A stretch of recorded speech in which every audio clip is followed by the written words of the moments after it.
പെരിങ്ങോം വൈക്കര ഗ്രാമപഞ്ചായത്തിലെ പെരിങ്ങോം മേഖലയിൽ കഴിഞ്ഞ 2 ദിവസങ്ങളിലായി തുടരുന്ന തീപിടുത്തത്തിൽ ഏക്കറുകണക്കിന് ഭൂമിയിലെ ജൈവസമ്പത്ത് കത്തിനശിച്ചു. KP നഗറും ഗവൺമെന്റ് കോളേജിന് സമീപമുള്ള വിശാലമായ പാറപ്രദേശങ്ങളിലുമാണ് തീയിൽ പൂർണ്ണമായും നശിച്ചത്. പ്രദേശത്തിന്റെ പ്രത്യേകതയായ അപൂർവ സസ്യജാലങ്ങളും ചെറുവനസമാനമായ കണ്ടൽക്കാടുകളും ഉൾപ്പെടെ ജൈവവൈവിധ്യമാർന്ന പ്രകൃതി സമ്പത്തുകളാണ് തീയിൽ ഇല്ലാതായത്.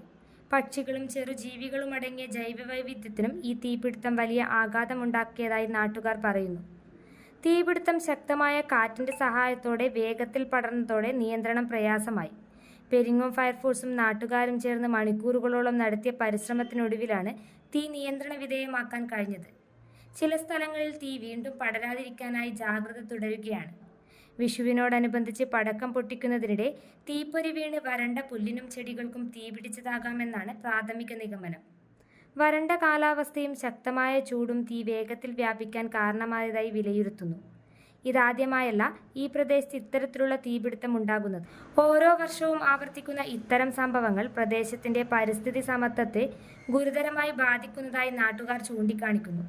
അതിനാൽ വരണ്ട കാലങ്ങളിൽ പടക്കം ഉപയോഗിക്കുന്നത് നിയന്ത്രിക്കണമെന്നും തീപിടുത്തം തടയാൻ മുൻകരുതൽ നടപടികൾ ശക്തമാക്കണമെന്നും നാട്ടുകാർ ആവശ്യപ്പെടുന്നു. കൂടാതെ സ്ഥിരമായ നിരീക്ഷണവും അടിയന്തര ഇടപെടലിനുള്ള സംവിധാനങ്ങളും ശക്തിപ്പെടുത്തണമെന്ന ആവശ്യവും ഉയരുന്നുണ്ട്.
ഓരോ സ്വർണ്ണാഭരണവും പാരമ്പര്യത്തിന്റെ അഭിമാനം. ഓരോ ഡയമണ്ടും പറയുന്നത് വിശ്വാസത്തിന്റെ കഥ. നിങ്ങളുടെ സ്റ്റൈലിന് പെർഫെക്റ്റ് തിളക്കം. The crown of fine jewellery. Sona gold diamonds and jewellers.